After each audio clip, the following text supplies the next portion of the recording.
Assalamualaikum warahmatullahi taala wabarakatuh. Bismillahirrahmanirrahim. Alhamdulillahirabbil alamin. Amma ba'du. Seluruh teman-teman sekalian semoga diberikan kesehatan dan tidak memenuhi kematian yang penuh kesia-siaan. Selamat siang semuanya. Selamat kita dipertemukan kembali dalam diskusi mingguan edisi eksistensialisme. Sebelumnya harap untuk mematuhi protokol kesehatan ya.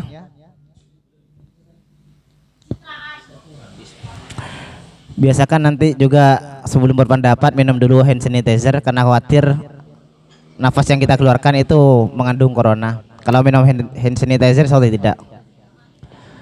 Oke. Pada kesempatan siang kali ini akan kita bahas tokoh Albert Camus. Albert Camus itu dilahirkan di Aljazair bertepatan pada tanggal 7 November 1913 Masehi. Kebetulan dia juga lahir bertepatan pada hari Jumat. Bisa jadi mungkin umat Islam tengah sholat Jumat, Albert Camus itu lahir. Cuma kenapa dia dikategorikan sebagai filsuf asal Perancis?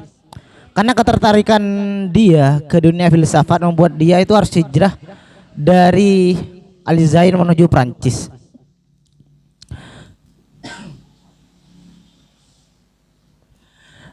Kehidupan Albert Camus memang dia keluarganya tergolong sebagai semi proletan. Cek.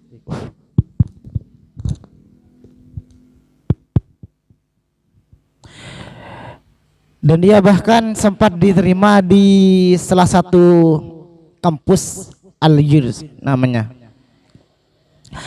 Albert Camus ini sebagaimana yang kita ketahui pada pertengahan abad 20 itu adalah abad di mana kemanusiaan itu tengah diuji. Dengan apa? Dengan adanya dua perang dunia besar, perang dunia satu dan perang dunia dua. Sehingga pada masa itu manusia itu seakan-akan kehilangan martabatnya. Begitu banyak manusia yang bunuh diri kala itu. Mungkin sebab pesimis ya terhadap kondisi saat itu. Hal itu yang juga mungkin mendorong teori atau pemikiran eksistensialisme itu sangat populer dan bahkan menjadi garda terdepan pemikiran pada saat itu. Karena disitulah membicarakan dan mempertanyakan hakikat dari manusia itu sendiri.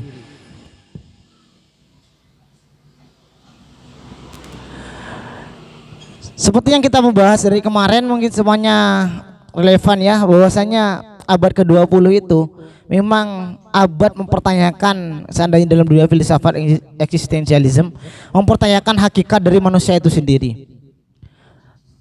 Karena sebagaimana yang saya sampaikan di awal,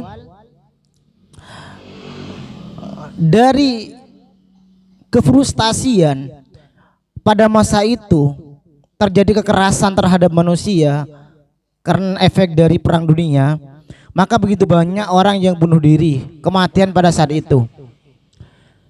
Hidup ini sudah memang pada masa itu dipandang sudah tidak bermakna dan sudah tidak bernilai kembali. Sehingga lahirlah teori yang terkenal pada saat itu juga punya Albert Camus, absurditas kehidupan, absurditas hidup. Ini teori yang sangat fenomenal milik Albert Camus itu sendiri.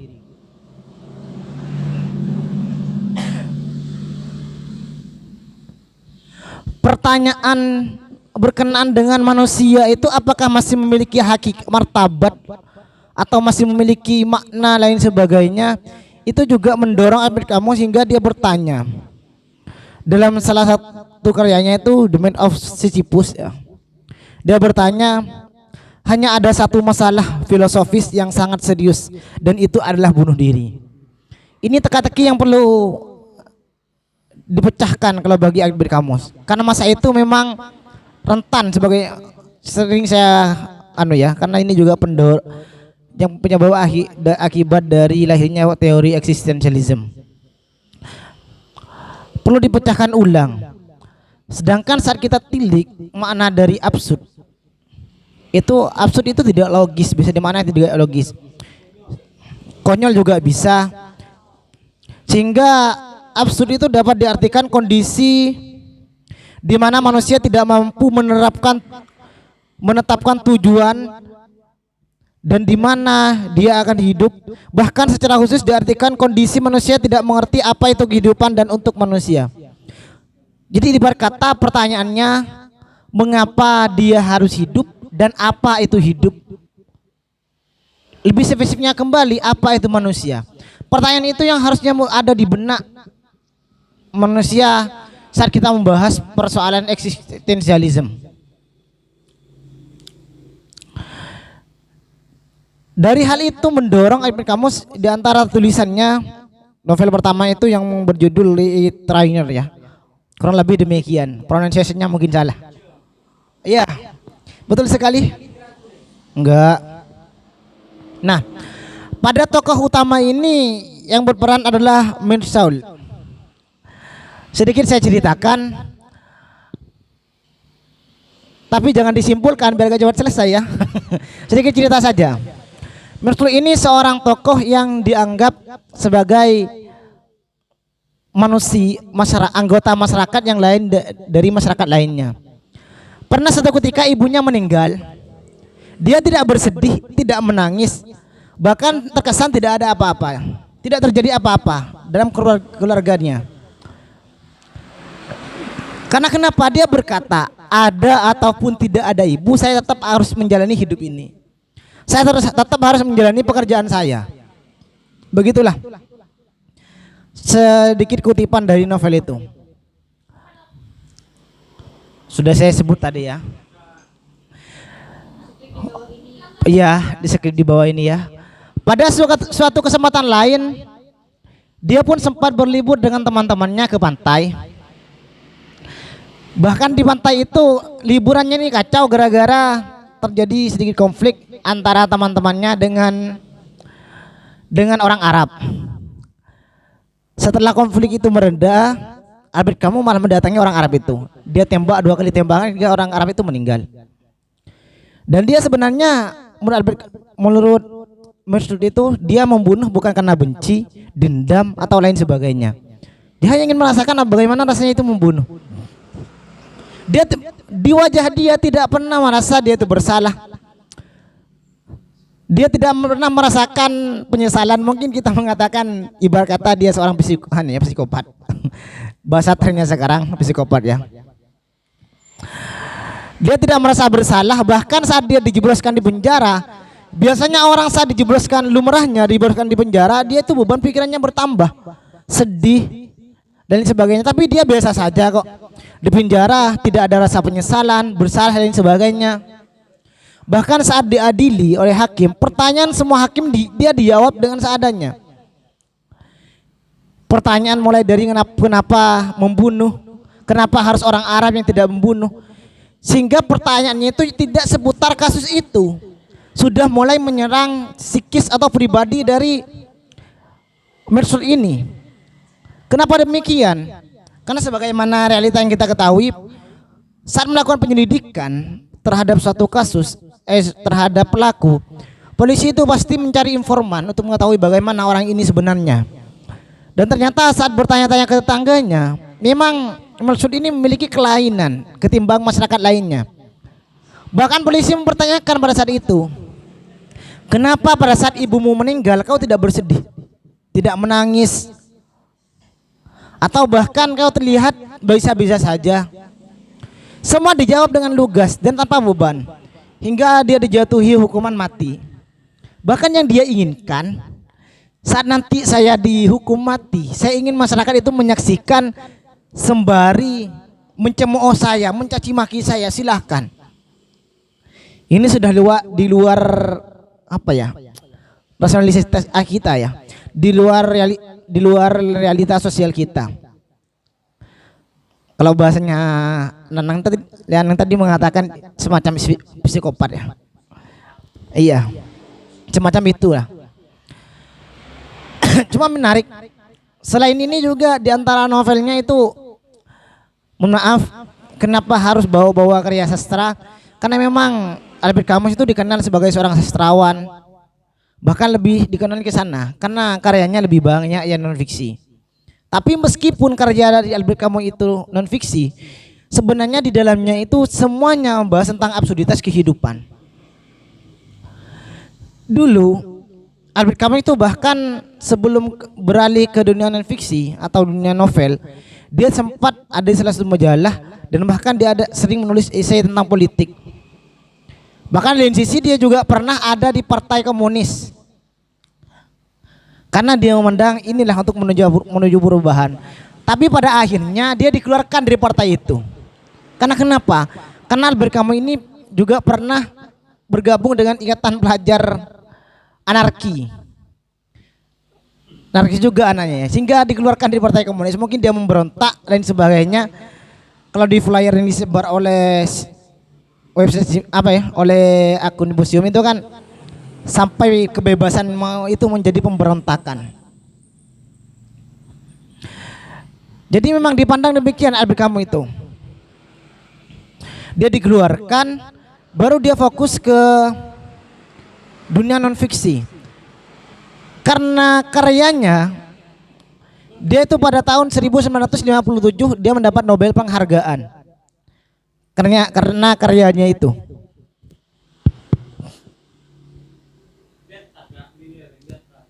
Iya. Dah. Di antara novelnya juga dia menulis, harus saya mulai dicerita ya.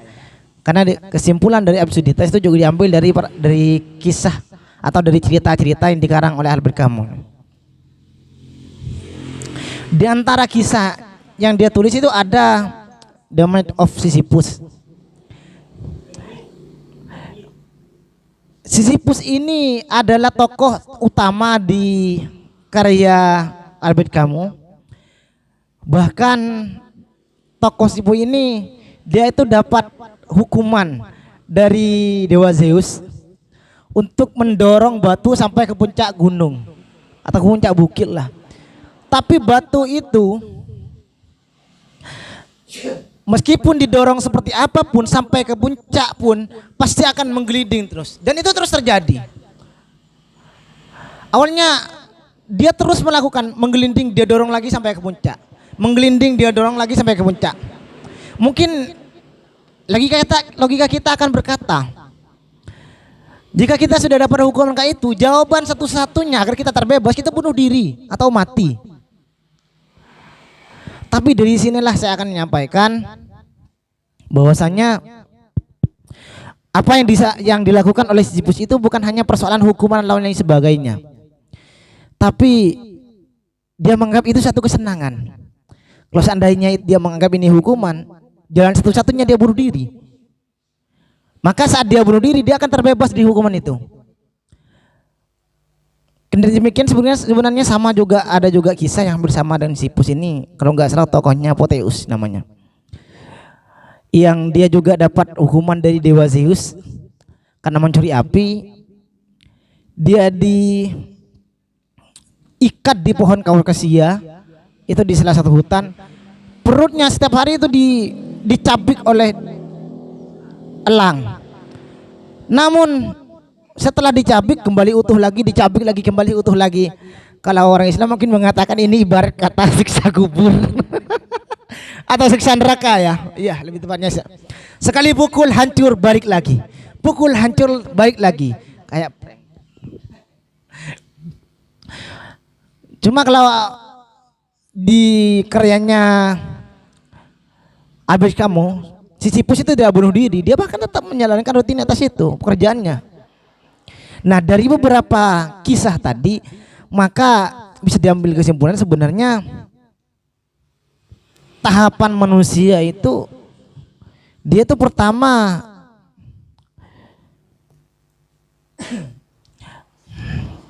manusia akan bertemu dengan pengalaman yang absurd. Hidupnya akan penuh harapan dan idealisme. Ayo ngaku siapa yang pernah mengalami ini. Jadi tahapan manusia itu dia tahapan kehidupannya dia akan bertemu dengan satu yang absurd. Yang pengalaman itu sebenarnya menciptakan satu harapan atau bahkan penuh dengan idealisme. Di awal kita kayak gitu. Karena saking idealismenya kita taat aturan. Kalau ini ayah harus dari saking idealismenya. Harapan di masa saya harus sekolah yang rajin, harus lulus tepat waktu ya. Agar saya bisa mengejar cita-cita saya untuk menjadi ini dan itu. Itu kehidupan tahap awal, penuh harapan. Meskipun itu absurditas. Pada akhirnya kita juga akan mati. Begitu katanya Abdel Kamu. Oke.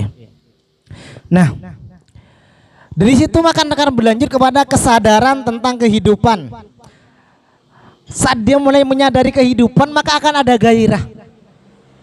Dari gairah itu akan menghadirkan kesadaran dan saat itu nanti. Dan ini yang disebut sebagai absurd ideal. Iya. Dari mulai ada punya harapan, maka dia memiliki gairah untuk terus berusaha mengejarnya hingga satu saat nanti, hingga saat yang awalnya satu itu menjadi saat nanti berkelanjutan. Nah, tahapan terakhir manusia itu akan sampai pada tahapan bodoh amat atau masa bodoh. Bukunya siapa itu bersikap bodoh amat? Nah ya, saya khawatir dia juga pengikutnya Abed Kamu ya. Iya. Pada tahapan ini kita tuh menjadi bebas tanpa aturan. Kita sudah tidak lagi memikirkan aturan, pilihan dan lain sebagainya. Udah kita bebas sebebas-bebasnya. Sehingga hiduplah dengan sebebas-bebasnya, sehingga kita itu menjadi seperti seorang pemberontak karena kebebasan itu sendiri. Dari ketiga poin ini sebenarnya diambil dari intisari kedua kisah yang saya sampaikan tadi. Mulai dari Timotius, saya lupa udah tokohnya siapa itu. Mersol dengan Sisyphus. Mereka itu menjalankan hidup yang demikian. Sehingga seandainya tanpa berbicara persoalan bodoh amat dan sebagainya, saya yakin Sisyphus itu pasti bunuh diri. Siapa yang mampu dan siapa yang tahan setiap hari atau bahkan setiap saat dia harus mendorong batu ke atas bukit sampai di atas menggelinding lagi. Saya yakin jika kita diberikan pilihan suruh mendorong, kamu dorong batu ini, tapi batu ini sampai di atas pasti akan jatuh kembali. Itu pekerjaan yang sia-sia. Karena ini ya kecewa sebagaimana sampai yang dikecewakan.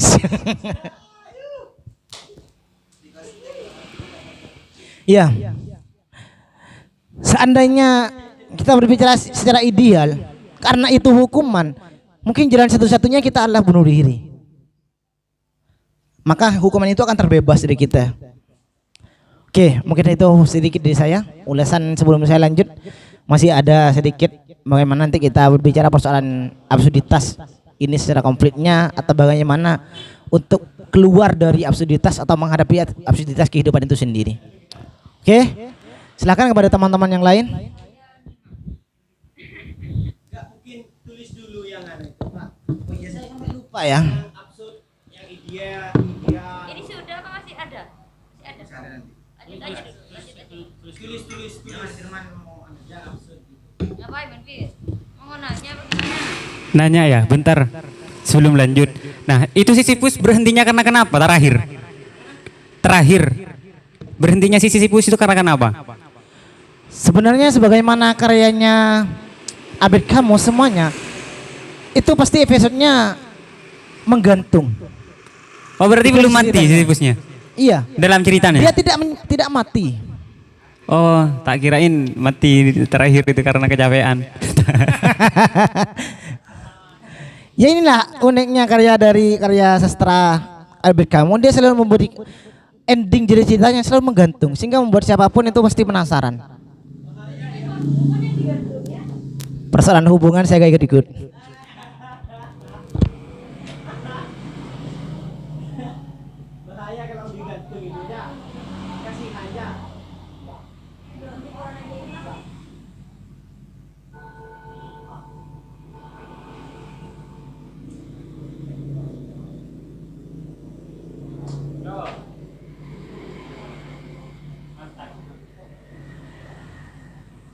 Tulisannya bagus ya. Karena ini tulisan ala Albert Camus. Iya absurd.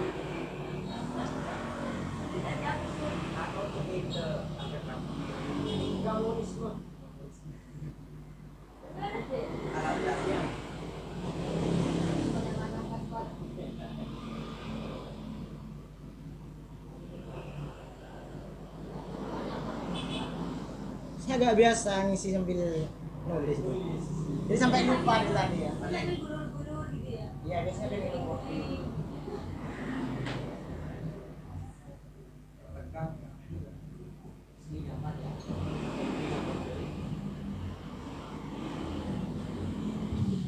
Oke, silahkan teman-teman. Saya di sini hanya memantik, bukan pembicara. Seandainya pembicara, saya akan berbicara di awal sampai akhir. Tapi karena saya memantik, saya memberikan sedikit pengantar kalian. Silahkan kita diskusikan bersama. Ini Bang, yang harapan dan idealisme itu kok disatukan, bukannya itu berbeda. Hope and idealism. Harapan dan idealisme. Harus meaning, dia kan. Coba kasih mic, kasihan.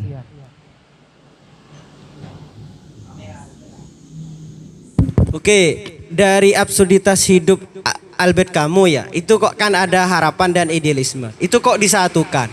Ada kata dannya, bukannya itu harapan dan idealisme berbeda. Ya, mungkin hanya itu. Oke. Jadi seperti ini. Kenapa keduanya ini harus menyatu dalam satu tahapan? Karena saat kita berbicara harapan, maka selalu identik dengan pilihan. Kita karena memiliki pilihan, maka condong kita ke masa depan. Kita memiliki harapan di masa depan. Sedangkan saat kita berbicara idealism, maka konkretnya kita akan berbicara suatu aturan, kepatuhan, ketundukan dan lain sebagainya. Atau lebih tepatnya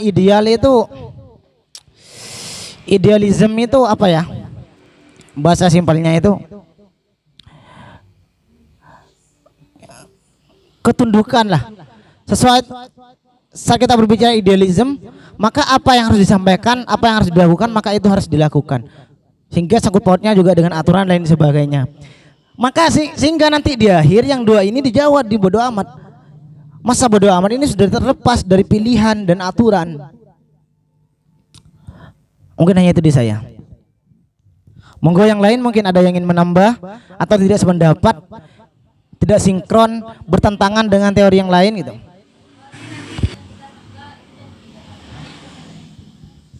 Nanti saya selesaikan pagi ada yang bicara.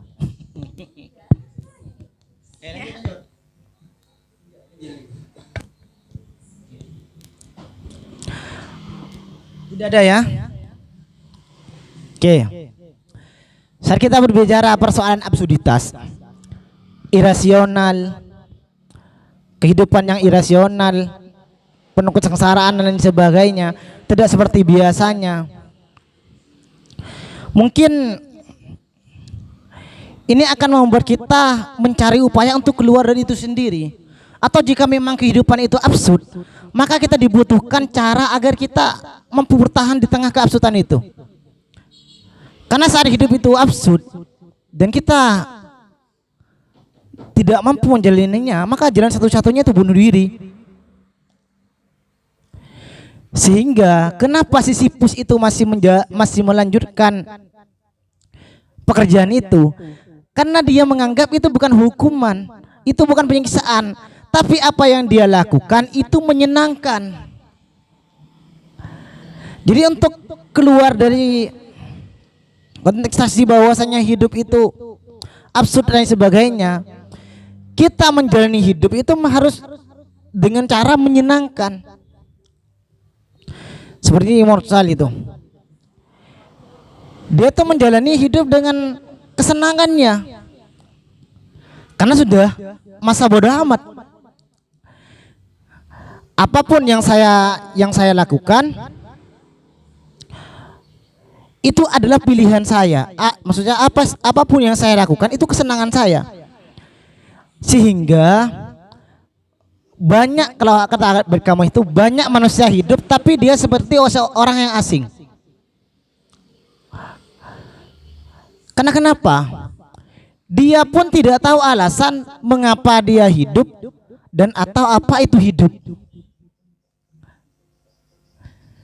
Sehingga untuk terhindar dari itu agar kita tidak terjebak dan pada akhirnya jalan satu-satunya bunuh diri, maka kita harus menganggap apapun itu kita melakukan itu dengan cara yang menyenangkan. Apapun yang kita kerjakan itu harus menyenangkan. Jika sudah tidak senang, jangan dilakukan. Oh, jomblo itu menyenangkan, tidak ada kekangan. Enggak, bukan saya pembela jomblo ya. Wes.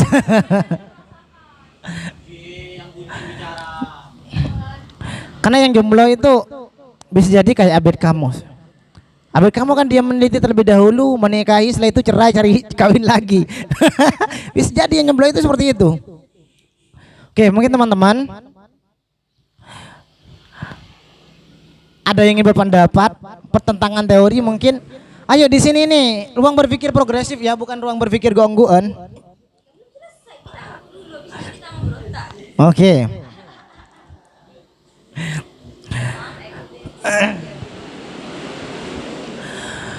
Maka saat manusia hanya memenuhi kebutuhan tanpa mengetahui apa itu hidup, maka sebenarnya manusia saat itu tengah menjalani atau tengah menempuh hidup yang absurd.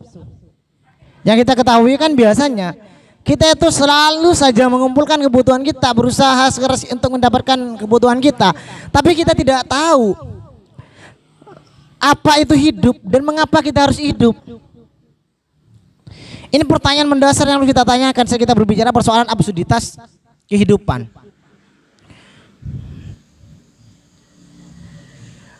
Karena kenapa? Karena hakikatnya kehendak manusia itu sebenarnya saat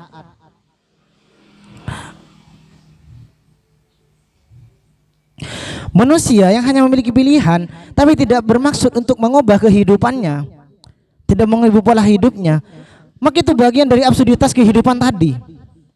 Ini yang terjadi. Kita seringkali memiliki kita seringkali memiliki kehendak seperti ini, kehendak kita besar, tapi usaha kita, upaya kita untuk mengubah kehidupan kita itu sesuai dengan apa yang kita inginkan. Bisa dikatakan coach ya.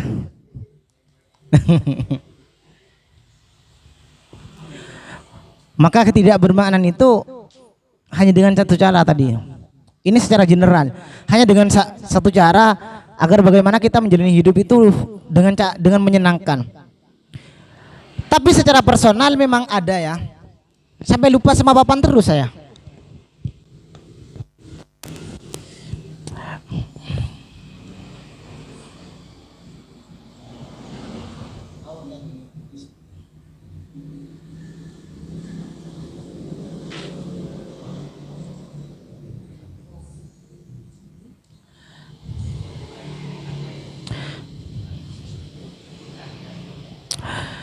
Maka untuk menghadapi kehidupan yang absurditas dan agar bagaimana kita bisa bersikap apa yang kita lakukan, hidup ini kita anggap menyenangkan, maka pribadi kita itu harus menjadi pribadi yang autentisitas. Pribadi yang autentik adalah pribadi yang asli. Iya. Orisin, bukan KW, bukan bertopeng atau lain sebagainya. Pribadi yang autentik hanya melakukan apa yang dia inginkan, tidak suka pada tekanan, apalagi aturan. Sehingga sehingga tidak salah jika seorang mengatakan juga bahwasanya pemikiran Albert Camus itu selain yang terkena absurditas, Albert Camus juga menggaungkan tentang kebebasan.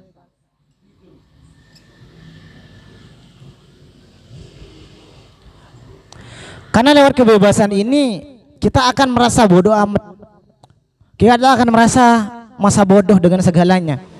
Mau orang itu berkata ini salah, kamu ibunya meninggal kenapa? Tapi kalau kalian saya yakin nanti dipancung kalau ibunya meninggal tidak menangis. saat ibunya saya tuh Mursal itu meninggal, dia tidak menangis, tidak bersedih. Saat menembak orang Arab, dia tidak merasa bersalah. Saat dijebloskan ke penjara tidak merasa menderita, sengsara. Karena dia sudah menjadi pribadi yang otentik. Kebebasan itu nomor satu baginya. Sudah merasa bodoh amat dengan lingkungannya.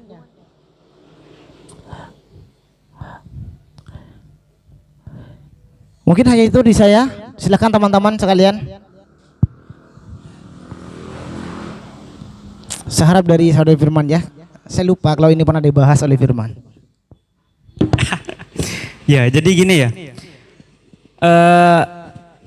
Yang ditawarkan oleh Albert Camus adalah bagaimana kita menjalani hidup dengan ya kesenangan kan seperti itu. Ya itu menurutku merupakan hal yang lucu karena itu sudah merupakan kewajaran. Kita nggak bisa mengagung-agungkan mereka yang rajin sholat wajib 5 waktu. Seharusnya kita juga, seharusnya kita bangga dengan mereka yang sholat tahajud atau duha kan gitu. Ngapain bangga sama suatu hal yang memang harus ia lakukan dalam kondisi ideal kan seperti itu. Nah, jadi yang perlu saya tanyakan adalah bagaimana kita mencapai ke di sana ya. Karena memang tidak bisa dipungkiri semua orang pasti memiliki keinginan untuk hidup dengan senang kan seperti itu. Tapi tidak semua orang dapat melangkah ke sana karena ya ada kehabisan cara, ada suatu lingkungan yang berbeda dengan kita yang sehari-harinya disiksa atau apa. Senang dalam siksaan kan dicambuk terus dah. Jadi cara menyikapi agar tetap dalam kondisi kesenangan meskipun dalam kondisi tertekan atau hal lain yang lingkungan enggak mendukung, itu caranya seperti apa yang ditawarkan oleh Albert Camus sehingga dia enggak harus mengeluh-elukan kamu harus senang ya siapa yang pengen sedih, siapa yang pengen gelisah kan seperti itu. Jadi tawarannya agar nyampe ke sana itu seperti apa, itu dari saya. Oke, silahkan audien, mungkin ada yang ingin menanggapi.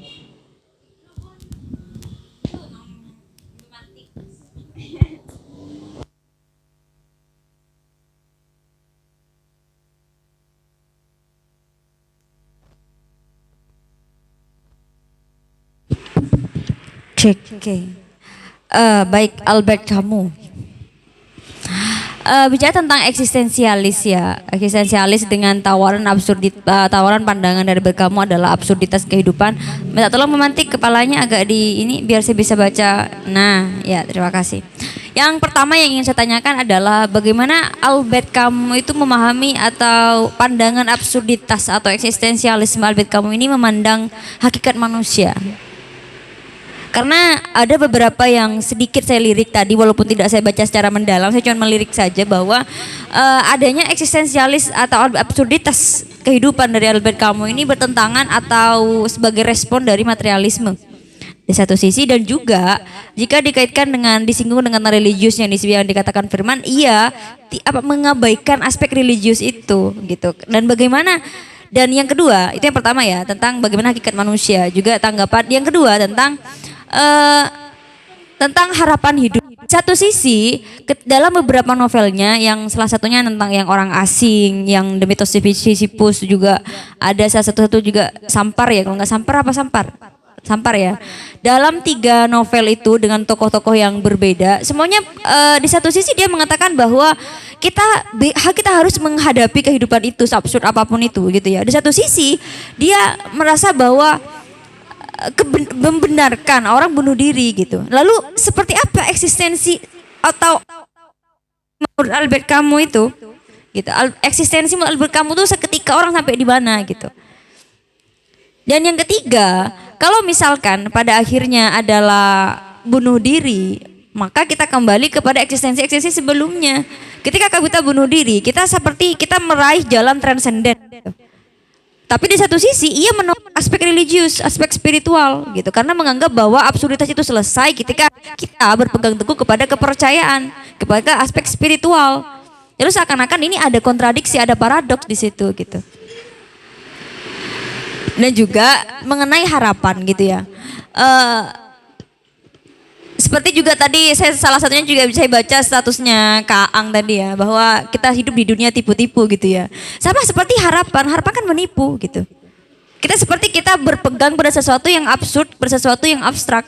Lalu bagaimana kita seharusnya menghadapi jika misalnya dengan berharap pun itu adalah suatu tipuan gitu. Kita sedang berada di tempat yang kita tidak tahu arahnya kemana, batasnya di mana, dan kita juga tidak tahu mau kemana gitu. Itu sih dari saya. Thank you, kameramen.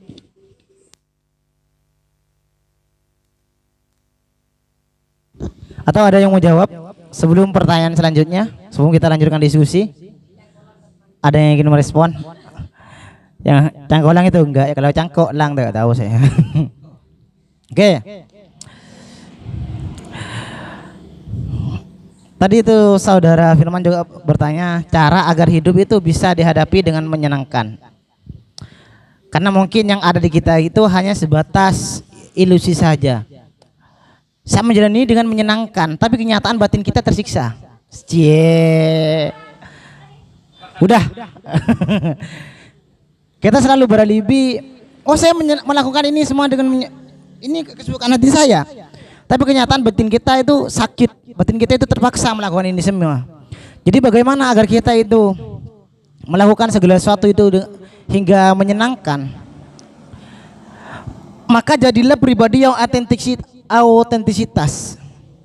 Kenapa harus menjadi pribadi yang ini? Karena pribadi yang ini itu sudah tidak lagi menghiraukan masyarakat. Dalam artian ya, dalam tanda kutip. Mereka, tangan kita itu ibarat kata, tangan kita itu hanya dua. Tidak mungkin mampu menutup ocehan orang-orang sekampung, apalagi satu negara. Kita hanya memiliki tangan dua ini, kita gunakan untuk menutup telinga.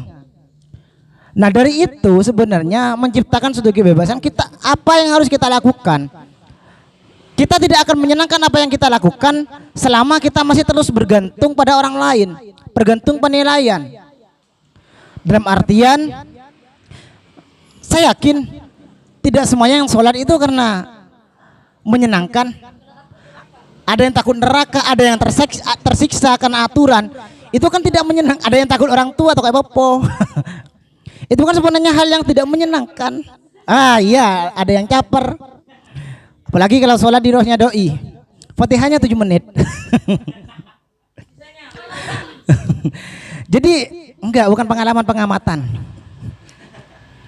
Jadi saat kita sudah tidak lagi memikirkan itu, udahlah, bebas saja. Hidup kita mari kita jalani sesuai keinginan kita. Hidup kita itu milik kita sendiri. Bagaimana kita memaknainya? Gitu saja. Dan itu saat kita tidak ada lagi ketertekanan dari orang lain, otomatis apa yang kita lakukan sesuai kehendak kita tanpa tekanan baik aturan, norma lain sebagainya, itu akan terasa menyenangkan. Ada pula juga kita melakukan satu yang salah itu menyenangkan karena kenapa? Karena kita suka itu. Apakah contohnya? Saya akan nanti bisa. Banyak kok kayak itu. Nah, tadi juga menarik persoalan dari Mbak Winda ya. Bahkan sebenarnya bukan hanya materialistik ya, yang materialisme yang bertentangan dengan Abdul Kamus, dia dengan Jen Paulus Setira itu pernah bertentangan juga. Iya. Saya mungkin akan menjawab 2 pertanyaan sekaligus. Pertanyaan pertama dan kedua. Bagaimana hakikat manusia? Dan sebenarnya pertanyaan kedua seakan-akan Abdul Kamus membenarkan bunuh diri. Abdul Kamus itu sebenarnya tidak membenarkan bunuh diri. Bahkan dia menentang bunuh diri. Dia mati kecelakaan. Iya. Kamu dapat referensi di mana itu? Tapi di salah satu novelnya ada yang gila, ada yang bunuh diri. Bunuh diri ya. Oke. Bunuh diri ada kebebasan. Itu perkataan siapa? Oke, seperti ini sebenarnya. Apa yang kita baca dari kalau nggak salah ini tulisannya Iriana.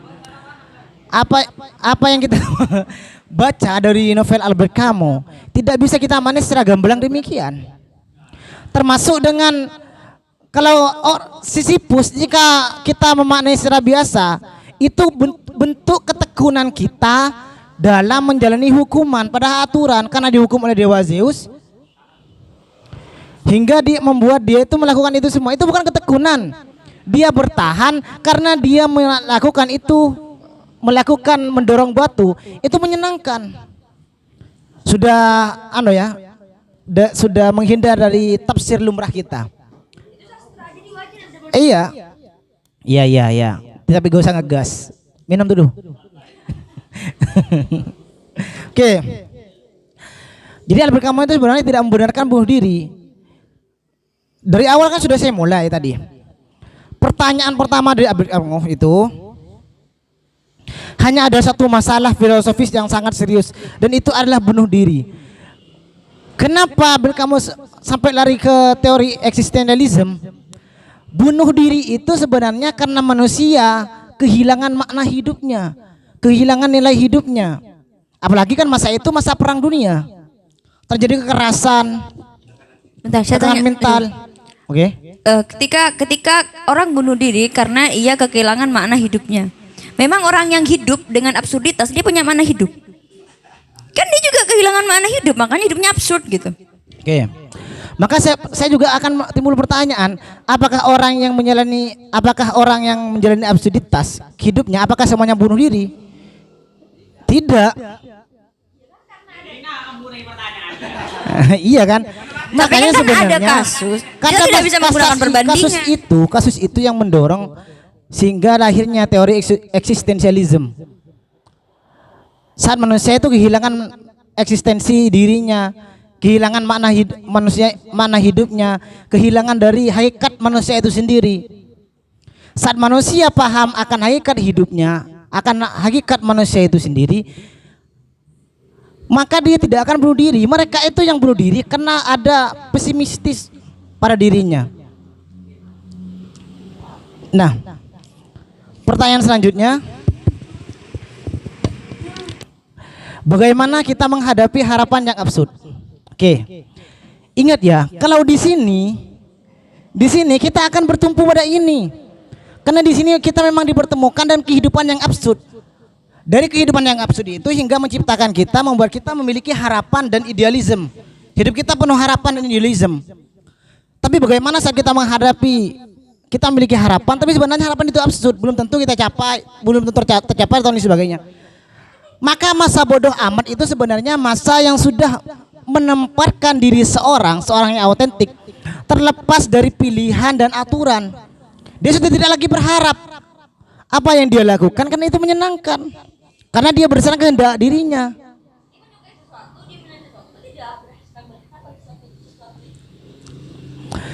Jika dia masih berharap, maka tahapan dia saya rasa masih ada di penuh harapan dan idealisme ini. Sehingga wajar saja saat kita di poin pertama ini, kehidupan yang absurd. Dari kehidupan yang absurd itu seorang akan dipertemukan dengan pengalaman hidup yang absurd. Dari pengalaman hidup yang absurd itu menciptakan manusia yang penuh dengan harapan dan idealisme. Kalau kita memang harapan itu absurd. Kenapa absurd? Karena memang tidak konkret. Apa yang kita harapkan belum tentu tercapai. Maka agar terlepas dari itu, agar kita tidak kecewa manakala semuanya itu yang absurd itu kita sudah kadung terjebak atau kadung terjebak, maka masa bodoh amat sudah terlepas dari itu. Lakukanlah apa yang harus kita lakukan saja. Oke.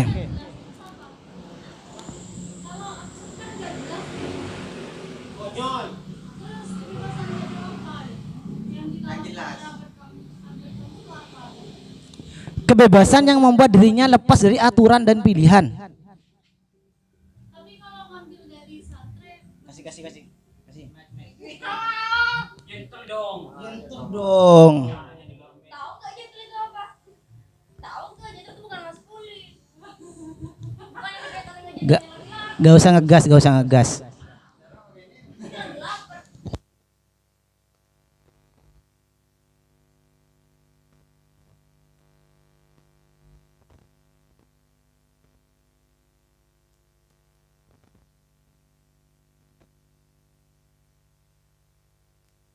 Kebebasan macam apa yang ditawarkan oleh Albert Camus itu sendiri pada absurditasnya.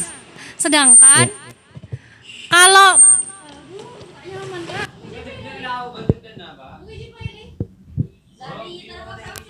Terus aku ningali maksudnya.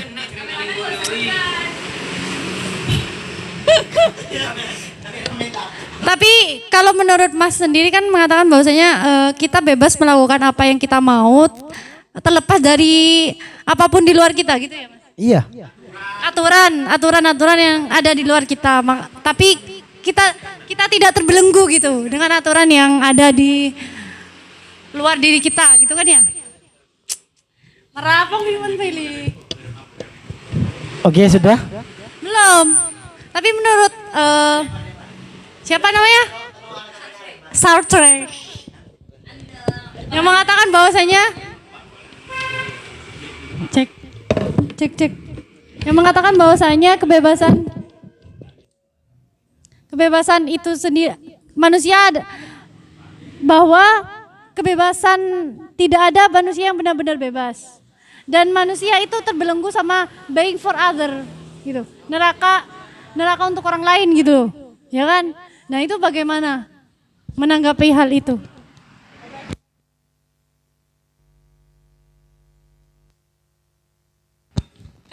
Kalau menurut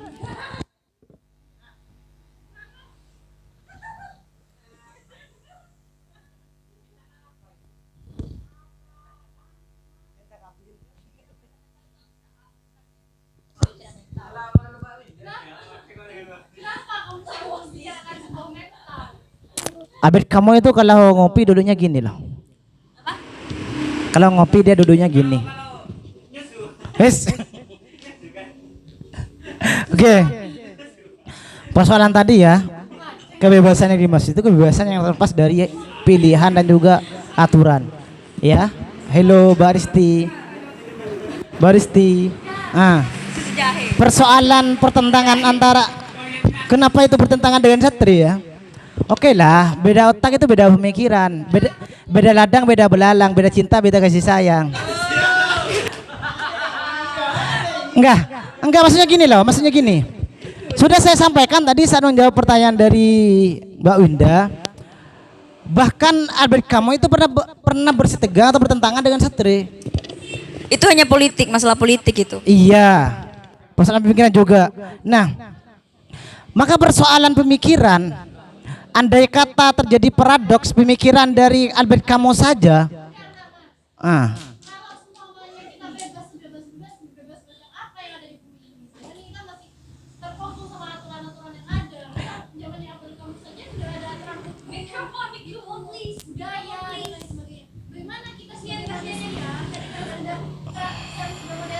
ini terlepas dari aturan-aturan tersebut. sudah saya sampaikan tadi kisah dari Mosel ya. Ya. Bahkan dari pandang memiliki kelainan ketimbang masyarakat yang lain. Itu kebebasan sebenarnya. Kebebasan ala mursal menghadapi absurditas kehidupan. Karena itu dia tidak tertekan. Dia tidak tertekan. Kenapa? Dia melakukan segalanya tulisan kesenangannya.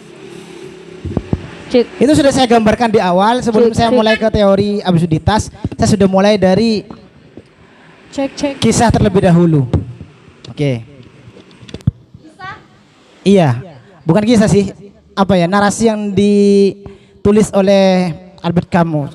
Lantas solusi seperti apa gitu loh Mas? Kita bisa hidup dengan bebas tapi kita tetap mengikuti aturan yang ada gitu. Kalau Bisa kan Mas? Makanya kalau semuanya sebagai individu kita serampangan gitu loh. Hidup serampangan gak mengikuti aturan yang ada, kita masih tidak benar-benar bebas. Bahkan kita saja yang kita habis jadi mahasiswa kan. Terus kita kerja. Lah kita terbelenggu juga sama aturan-aturan perusahaan. ini curhat ya? Iya, Mas. Oh. Namanya finansial, kita merasakan finansial independen gitu. Tapi sebenarnya finansial kita merasa kita terbebas dari masalah keuangan. Tapi kita masih waktu kita tersita oleh aturan-aturan yang ada di kontrak kerja gitu loh. Oke. Luar biasa. Saya terima curhatnya ya. Oke. Jadi kita nggak bisa bener-bener hidup semau kita gitu mas. Enggak aku nanggapi. Bentar lagi nanya ya. Iya. Dan juga di salah satunya, apa namanya dah? Di salah satu tokohnya, di situ yang kalau nggak salah yang terasing, dia juga bekerja. Tokoh utamanya dia juga bekerja dan juga kalau nggak salah, Albert Camus itu juga kerja di salah satu koran ya, Combat kalau nggak salah, ya kan? Itu juga salah satu kayak bertentangan gitu dengan bahwa dirinya yang absurditas itu harus keluar dari aturan-aturan. Oke. Bagaimana itu? Maka sebenarnya dia itu kerja berdasarkan tekanan atau berdasarkan kesenangan. Berdasarkan uang mas. Kan tetap aja dia tetap terbelenggu dengan Tidak. aturan ya kan? Sebagaimana yang saya sampaikan tadi, itu suatu yang sifatnya metafisik. Bagaimana kita mengetahui bahwasanya Albert Camus atau siapa juga ya, Mersal itu juga menjalani kehidupannya itu dia menjalani kerja karena taat aturan. Kita sama-sama tidak tahu. Cuma memang nafsir dari Mersal itu, dia tuh bekerja itu bukan karena dia taat aturan pada pekerjaannya, itu karena kesenangannya. Terbelenggu. Waktunya nggak. Oke, saya katakan. Oke. Ayo ngopi. Lah aku masih kerja walaupun dia passionnya, tapi dia tetap kerja. Saya gak tanggapi kalau gak pakai mic ya. Saya gak tanggapi kalau gak pakai mic. Silahkan. Jadi kan misal kita kerja sesuai passion kita, tapi kita tetap terbelenggu. Nggak bisa sembarangan kita, ayo ngopi, temennya ngajak ngopi. Nggak bisa, aku ada kerjaan gitu. Padahal dia senang dalam pekerjaannya, tapi dia masih terbelenggu misalnya, capek gitu. Sekarang hari ini dia nggak mau kerja, tapi sudah terstruktur dan sudah tulis kontrak gitu. Ayo gimana? Nah, terbelenggu itu sebenarnya yang menyebabkan seorang itu kelimpungan menghadapi ketidakbebasan itu. Andai kata sepatuh-patuhnya dia pada aturan tapi dia menjalankan itu dengan kesenangan, itu tidak dibaca terbelenggu. Jika dia ingin bebas maka harus keluar di sana. Saat kita seorang senang melakukan sesuatu berarti dia tidak terbelenggu. Bukan lagi dinamakan dia itu tertekan dengan aturan lain sebagainya. Tidak ada sesuatu yang benar-benar bebas nih. Oke, jika kamu menggunakan perspektif Satria, maka memang tidak ada sesuatu yang bebas. Tapi kalau menggunakan perspektif Albert Camus, ada. Oke, silakan.